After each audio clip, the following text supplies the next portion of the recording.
Hello everyone, नमस्कार सभी को। Good morning all of you. I hope आप सभी अच्छे होंगे और फिर से आप सभी का स्वागत है। तो चलिए, हम लोग देख रहे थे प्रीवियस ईयर आरआरबी जितने भी क्वेश्चन पूछे गए हैं एनटीपीसी रेलवे में जितने भी हैं, group D, ALP, JE, sub inspector, constable. तो उन सब क्वेश्चन को हम लोग एनालिसिस कर रहे थे प्रीवियस ईयर का। तो हम लोग इंडियन पॉलिटी स्टार्ट किए थे, जो कि वन क्वेश्चन से हम लोग 250 क्वेश्चन यानी 249 नंबर आज प्रश्न करेंगे। लगभग ये हो ही गया था। तो योजना आयोग से स्टार्ट करते हैं। अगर क्वेश्चन नंबर हम बात करेंगे 249, तो यह है योजना आयोग का स्थापना कब हुआ था। तो देखिए, अगर हम बात करेंगे योजना आयोग, तो यह एक गैर संवैधानिक संस्था थी, ठीक ना। इसका गठन नियोगी समिति के अनुशंसा पर 15 मार्च 1950 को मंत्रिमंडलीय प्रस्ताव के द्वारा किया गया था और इसकी अध्यक्षता प्रधानमंत्री होते थे। यह एक सलाहकारी निकाय थी। इसके पहले अध्यक्षता पंडित जवाहरलाल नेहरू व उपाध्यक्ष गुलजारी लाल नंदा थे, ठीक ना। 1 जनवरी 1900 माफ़ कीजिएगा, 1 जनवरी 2015 को योजना आयोग के जगह पे नीति आयोग आ गया था, ठीक ना। आप सभी जानते हैं जनवरी 2018 में तेलंगाना सरकार के अनुसूचित जाति और अनुसूचित जनजाति एसी/एसटी आयोग का गठन किया गया था। इस आयोग का प्रमुख कौन होता है? तो इसका आयोग का जो प्रमुख है वो Eriyola Srinivas. Option number D is right answer हो जाएगा। नेक्स्ट है, नीति आयोग के पदेन अध्यक्ष के रूप में कौन कार्य करता है? तो आप सभी जानते हैं, भारत का प्रधानमंत्री। Option number B is right answer हो जाएगा, ठीक ना। नेक्स्ट है क्वेश्चन नंबर, नीति आयोग का मुख्यालय किस शहर में स्थित है? तो इसका जो मुख्यालय है वो नई दिल्ली में स्थित है। Option number D is right answer हो जाएगा। नेक्स्ट है क्वेश्चन नंबर 253, ठीक है ना। क्वेश्चन नंबर 253 है, नीति आयोग किसके स्थान पर भारत का सरकार द्वारा स्थापित किया गया है? तो यह है ऑप्शन नंबर डी, योजना आयोग, ठीक ना। नेक्स्ट है, जुलाई 2018 तक नीति आयोग का उपाध्यक्ष कौन था? तो अगर बात किया जा रहा है जुलाई 2018 तक, तो Rajiv Kumar. Option number A is right answer हो जाएगा, ठीक है। पंचायती राज से संबंधित क्वेश्चन देख लेते हैं। भारत में किस केंद्र शासित प्रदेश में पंचायती राज व्यवस्था नहीं है? तो ऑप्शन में देखिएगा तो दिल्ली, जो कि नहीं है। दिल्ली केंद्र शासित प्रदेश दिल्ली में पंचायती राज व्यवस्था नहीं है। पंचायती राज व्यवस्था में ग्राम, तालुक और जिला आते हैं।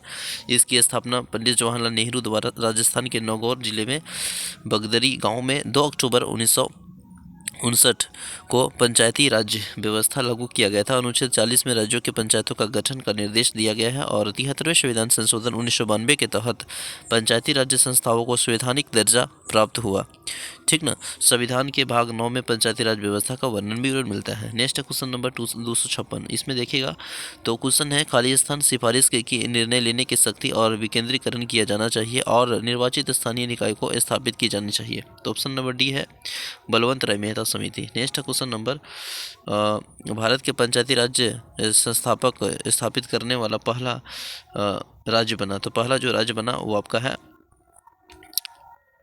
ऑप्शन नंबर बी, भारत के प्रधानमंत्री पंडित जवाहरलाल नेहरू ने पंचायती राज व्यवस्था की शुरुआत राजस्थान के नागौर जिले से 2 अक्टूबर को किए थे। और जबकि पश्चिम बंगाल ऐसा पहला राज्य है जहां पे 4 स्तरीय पंचायती राज व्यवस्था अपनाई गई है, जो कि इस प्रकार आपका ग्राम पंचायत हो गया, अंचल पंचायत हो गया, आंचलिक परिषद और जिला परिषद, ये 4 हो गया आपका। कहाँ पे बताइए? पश्चिम बंगाल में। नेक्स्ट है, अरुणाचल प्रदेश विधानसभा के पंचायती राज संशोधन बिल 2018 में पारित किया गया ताकि 3 सतहों के पंचायती राज्य प्रणाली की अंचल समिति को रद्द कर राज्य में दो सतह की प्रणाली की स्थापित की जा सके। नेक्स्ट क्वेश्चन नंबर, निम्नलिखित में से कौन सा भारत का पहला नगर पालिका निगम था? तो पहला अगर नगर निगम की बात की जा रही है तो वह मद्रास नगर निगम है। Option number D is right answer हो जाएगा। भारत का पहला नगर निगम जो कि मद्रास नगर निगम, इसकी स्थापना 29 दिसंबर 1688 में की गई थी और इसके बाद 1876 ईस्वी में कलकत्ता के नगर निगम की स्थापना की गई थी और तथा 1958 ईस्वी में दिल्ली नगर निगम की स्थापना की गई है, ठीक है। नेक्स्ट है, लोकतंत्र और विकास के लिए पंचायती राज्य संस्थाओं के पुनः स्थापन के लिए राजीव गांधी द्वारा 1986 में गठित समिति का नाम क्या है? तो वह जो है LM विधि समिति। Option number B is right answer हो जाएगा। नेक्स्ट है, अगर पंचायत के स्थिति में चुनाव होगा तो यह देखिए ऑप्शन नंबर ए है कि स्थगित समय के 6 माह के अंदर, स्थगित समय के 12 माह के अंदर, स्थगित समय के 2 माह के अंदर और स्थगित समय के 1 माह के अंदर। तो इसका जो राइट आंसर हो जाएगा वह हो जाएगा, स्थगित समय से अगर हम बात करेंगे तो 6 माह के अंदर, ठीक है ना, 6 माह के अंदर हो जाता है, ठीक है। नेक्स्ट है, हरियाणा पंचायती राज संशोधन बिल 2015 के अनुसार पंचायती राज इंस्टीट्यूट चुनावों में चुनावों में उम्मीदवारों की न्यूनतम योजनाओं का क्या निर्धारित की गई है, तो जो की गई है वो matric, option number B is the right answer हो जाएगा। नेक्स्ट है, दिसंबर 2015 में निम्नलिखित में से किस विकल्प को हरियाणा के पंचायती चुनाव में लड़ने हेतु महत्वपूर्ण मापदंडों के रूप में घोषित किया गया, तो ऑप्शन नंबर जो है वो ए इज राइट आंसर हो जाएगा, घर का एक परियोजना मूलक शौचालय। नेक्स्ट है, राजस्थान में लगभग 93% आदिवासी महिलाओं सरपंच के पद के लिए चुनाव नहीं लड़ सकती हैं क्योंकि वे पर्याप्त रूप से शिक्षित नहीं हैं। शिक्षा संबंधित आवश्यकता योजना क्या है, तो ऑप्शन नंबर बी है, न्यूनतम जो योग्यता है वो कक्षा 5 तक है, ठीक है ना। राजस्थान में लगभग 93% आदिवासी महिला सरपंच पद के लिए चुनाव नहीं लड़ सकती हैं क्योंकि वे पर्याप्त रूप से शिक्षित नहीं है, ठीक ना, मतलब एजुकेटेड नहीं है। शिक्षा संबंधित जो आवश्यकता होता है योजना वो कक्षा 5 पास की होनी चाहिए और अनिवार्य है, और ऐसा राजस्थान पंचायती राज संशोधन विधेयक 2015 में किया गया है। नेक्स्ट क्वेश्चन नंबर, आपातकालीन से संबंधित प्रश्न पूछे गए हैं। भारत में आपातकालीन की घोषणा करने वाले अधिकार किसके पास है, तो ये जो है राष्ट्रपति के पास, option number C right answer हो जाएगा। राष्ट्रपति आपातकालीन 352, 356 और 360 है, जो कि वित्तीय आपातकालीन है, और राष्ट्रीय शासन 356 है। नेक्स्ट है, भारत की आपातकालीन की घोषणा कौन करता है, तो ये जो करते हैं वह राष्ट्रपति करते हैं। जो इंदिरा गांधी देश के प्रधानमंत्री को उस दौरान भारत के आंतरिक आपातकालीन की घोषणा कब हुई थी, तो वह हुआ था 1975 में, ठीक है ना। नेक्स्ट क्वेश्चन नंबर, किस अनुच्छेद के अनुसार वैध कारणों से आधार पर राज्यों के राष्ट्रपति शासन लागू किया जा सकता है, तो वह 356, option number A right answer हो जाएगा। नेक्स्ट क्वेश्चन नंबर 268 है ना, 268 के नेक्स्ट देखिए, भारत में राष्ट्रीय आपातकालीन की किसके शासनकाल में लगाया गया था, तो ये जो है Indira Gandhi, option number B right answer. Bharat में संविधान के किस अनुच्छेद में वित्तीय आपातकालीन की संबंधित प्रावधान वर्णित है, तो वह है अनुच्छेद 360, ठीक है। नेक्स्ट है, आपातकालीन या आपदाओं के मामले में भारत के सरकार द्वारा निम्नलिखित में से कौन सी निधि का उपयोग किया जा सकता है, तो वह है आकस्मिक निधि, option number A right answer. संविधान संशोधन से प्रश्न पूछ लिए गए हैं, जो कि यहाँ पे हम लोग देख रहे हैं। 272 नंबर प्रश्न है कि भारतीय संविधान के निम्न में से किस संशोधन द्वारा दिल्ली और राष्ट्रीय राजधानी क्षेत्र यानी एनसीटी का जो दर्जा दिया गया है वो आपका है 69 संविधान संशोधन, ठीक ना। भारत के संविधान के अनुच्छेद 239 ए में संसद द्वारा जो 69वें संविधान संशोधन 1991 के तहत दिल्ली को राष्ट्रीय राजधानी के रूप में दर्जा दिया गया। किस वर्ष भारतीय संविधान संशोधन द्वारा प्रथम संविधान संशोधन है, तो 1951, option number A is right answer हो जाता है, ठीक है ना। नेक्स्ट है, भारतीय संविधान के अनुसार संविधान संशोधन विधेयक संसद की किस सदन में पारित होता है, तो वह जो है दोनों यानी ऊपरी और निचली सदन में, option number C right answer है। राष्ट्रीय जल संरचना विधेयक 2016 के प्रस्तावित मसौदे निम्न में से क्या शामिल नहीं है, तो ऑप्शन नंबर ए है आचमन मुक्त धारा, ठीक है ना। नेक्स्ट है, 1976 ईस्वी में 42वें संविधान संशोधन भारतीय संविधान की प्रस्तावना के कौन से दो शब्द जोड़े गए हैं, तो प्रस्तावना के शब्द जो जोड़े गए हैं दो, ऑप्शन में देखेंगे तो समाजवादी और धर्मनिरपेक्ष, option number D right answer रह जाएगा, ठीक है ना।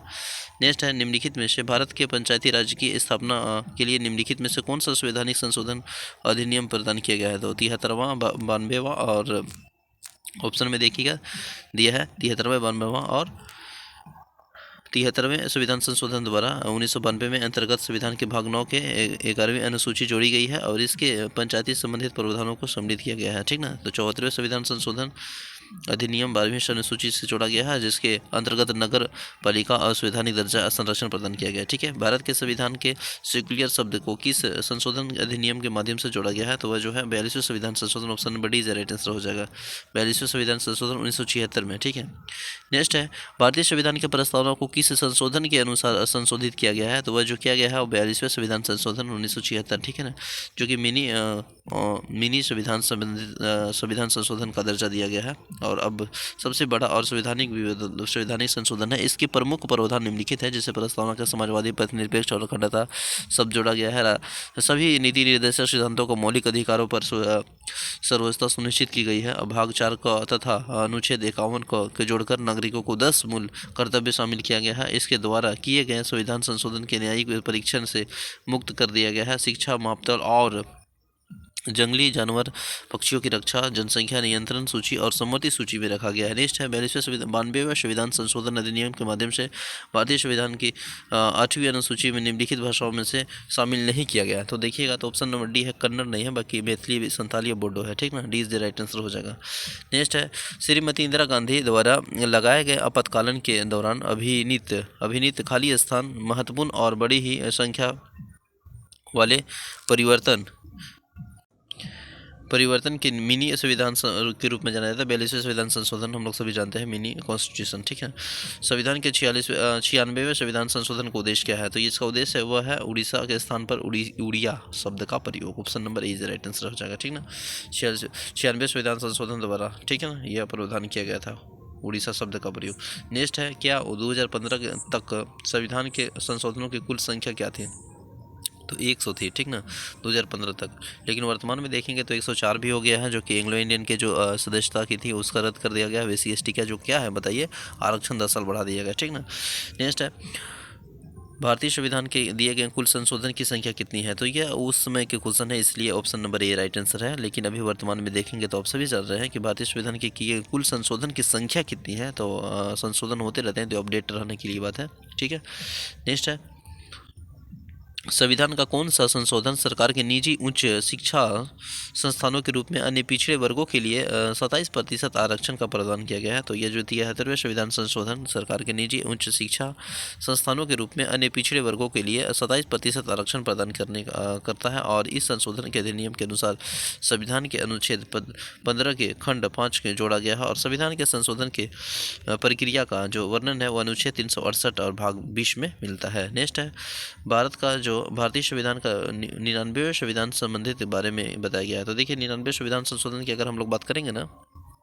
एक मिनट, 99वें संविधान संशोधन राष्ट्रीय न्यायिक नियुक्ति और आयोग यानी NJSC का स्थापना संबंधित है। सुप्रीम कोर्ट भारतीय संविधान का संरक्षण और भारतीय संसद के कानून की व्याख्या करने वाले सबसे बड़ा अभिकरण है। और 14 अक्टूबर 2015 को मुख्य न्यायाधीश JS खेयर की अध्यक्षता वाली पीठ के राष्ट्रीय न्यायिक नियुक्ति आयोग के अधिनियम और 99वें संविधान संशोधन के रद्द कर कॉलेजियन प्रणाली के रूप में बहाल कर दिया। ठीक ना, भारतीय संविधान के पहली बार संशोधन कब दिया गया है? तो यह जो दिया गया है 1951, option number B is right answer हो जाएगा। भारत के संविधान का पहला संशोधन कब किया गया? तो ये जो किया गया है 1951, option number A is right answer. अब देखिएगा ऑफिशियल लैंग्वेज से संबंधित जितने भी क्वेश्चन पूछे गए हैं, जैसे कि भारतीय संविधान का कौन सा अनुसूचित भाषाओं के बारे में है? तो वह है 7, ऑप्शन नहीं 8 है, option number C right answer हो जाएगा। ठीक ना, नेक्स्ट है 2017 के अंत तक उपलब्ध जानकारी के अनुसार भारत के संवैधानिक द्वारा कितनी भाषा का मान्यता प्राप्त है? तो वो जो है ऑप्शन नंबर डी 22 भाषा 22, option number D is right answer हो जाएगा। ठीक ना, हम लोग सभी जानते हैं कि अगर 8वीं अनुसूची में बात करेंगे तो 8वीं अनुसूची थी, जो कि वर्तमान में अभी 12 अनुसूची है, जिसमें 8वीं अनुसूची में भाषा से संबंधित प्रावधान दिया गया है, जो कि वह पहले अगर मूल संविधान में देखेंगे तो 14 भाषा थी, लेकिन वर्तमान में 22 भाषा थी। 21वें संविधान संशोधन 1967 में सिंधी जोड़ा गया। 71वें संविधान संशोधन 1992 में आपका कोंकणी, मणिपुरी और नेपाली जोड़ा गया। और 92वें संविधान संशोधन 2003 में आपका 4 बोडो, डोगरी, मैथिली और संथाली जोड़ा गया। तो इस तरह देखेंगे तो 22 यानी भाषाएं अभी है। ठीक ना, इस तरह से आप देख लीजिएगा, असमी हो गया, कश्मीरी हो गया, बंगला हो गया, गुजराती, हिंदी, कन्नड़, मलाड़ी, सिंधी, बोडो, संस्कृति, मणिपुरी, उर्दू, पंजाबी, मलयालम, तेलुगु, डोगरी, इस तरह से देख लेंगे। निम्नलिखित में से क्या 8वीं अनुसूची से उल्लेखन सरकारी भाषाओं से संबंधित नहीं है? तो देखिए इस तरह से देखेंगे तो जो पहाड़ी है वो नहीं है, बिल्कुल नहीं है, क्योंकि बोडो, नेपाली और डोगरी है, लेकिन option number D is right answer नहीं है। केरल की राजभाषा क्या है? तो केरल की राजभाषा मलयालम है, option number B is right answer है। भारतीय संविधान के अनुसार कितनी भाषाओं के कार्य यानी ऑफिशियल भाषा का दर्जा प्राप्त है? तो 22, ऑप्शन नंबर सी यानी 22 भाषा है। निम्नलिखित में से भारतीय भाषाओं में से एक दलित मूल भाषा नहीं है? तो जो डी है मराठी नहीं है, option number D is right answer है। गोवा के कार्यकालिक भाषा क्या है? तो गोवा को अगर हम बात करेंगे तो कोंकणी है, option number C is right answer हो जाएगा। नागालैंड की राजकीय भाषा क्या है? नागालैंड की जो राजकीय भाषा है वो अंग्रेजी, बोडो, डोगरी और नागनी। तो 296 के जो है वो आपका हो जाएगा, नागालैंड के जो ऑफिशियल भाषा है वह हो जाएगा ऑप्शन नंबर ए। नागालैंड की राष्ट्रीय भाषा अंग्रेजी है, option number A is right answer हो जाएगा। ठीक ना, नेक्स्ट है भारतीय संविधान के कौन सा अनुच्छेद हिंदी के संग राजभाषा का दर्जा प्राप्त है? तो ये जो है वो आपका 343, option number B is right answer हो जाएगा। भारत के महानवादी से संबंधित क्वेश्चन देख लेते हैं। भारत के संविधान के अनुसार अटॉर्नी जनरल का कार्यकाल कितने वर्षों तक होता है? तो ऑप्शन नंबर बी यानी अनिश्चित, ठीक ना, अनिश्चित होता है। Option number B is right answer. Bharat के अटॉर्नी जनरल की नियुक्ति कौन करता है? तो वह करते हैं राष्ट्रपति। Option number D is right answer. किसी भी विधि अधिकारों के पास संसद के दोनों सदनों के बोलने का अधिकार है, तो वह जो बोलने का अधिकार है वह आपका महानवादी attorney general. Option number D is right answer है। भारत के वर्तमान अटॉर्नी जनरल कौन है? तो देखिए यह 2018 के प्रश्न है, उसमें देखेंगे तो के वेणुगोपाल। ऑप्शन नंबर करेंट में ये सब अपडेट होने वाला चीज़ें हैं, तो option number C is right answer, K Venugopal है। नेक्स्ट है राजनीतिक दल से संबंधित क्वेश्चन अब हम लोग देखेंगे। तो चलिए अब हम लोग जो 302 प्रश्न से स्टार्ट करेंगे नेक्स्ट है। थैंक यू एवरीवन, जय हिंद।